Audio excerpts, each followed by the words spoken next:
Ang kahon,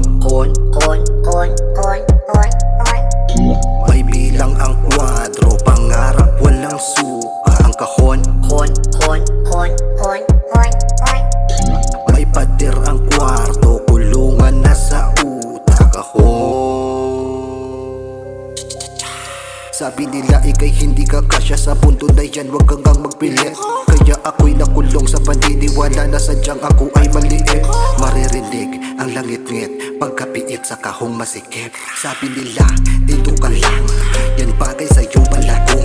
Kaya pinutol sariling pakpak para ako'y kumasya sa kahon.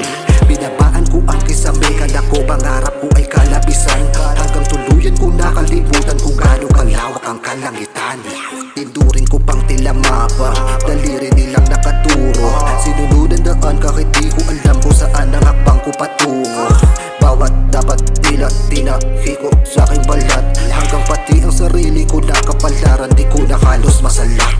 Ang kahuli mata ng lipunan, mamatahin pag di ka matipuhan. Hindi ka bagay dyan, bagay sa'yo yung hanggang tanaw na lang at dyan sa pintuan. Ang kahon ay ang takot mo bali, ito'y lugar kung saan ka komportable. Nagkukulong ayot ang ilabas, baka di nila tanggap tunay mong ugali. Ang kahon ay bulong ng hinala, sa iyong isip ang sabi di kaya.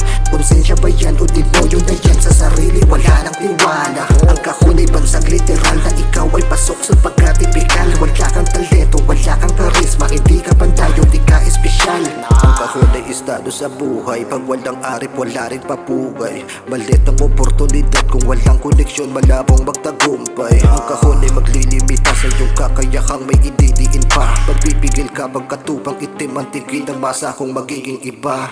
Ang kahon, may bilang ang kwadro, pangarap walang suka. Ang kahon, may pader ang kwarto, kulungan na sa utak. Sabi nila ikay hindi ka kasya sa punto na yan, wag kang magpilit. Kaya ako'y nakulong sa paniniwala na sadyang ako ay maliit. Maririnig ang langit-ngit pagkapiit sa kahong masikip.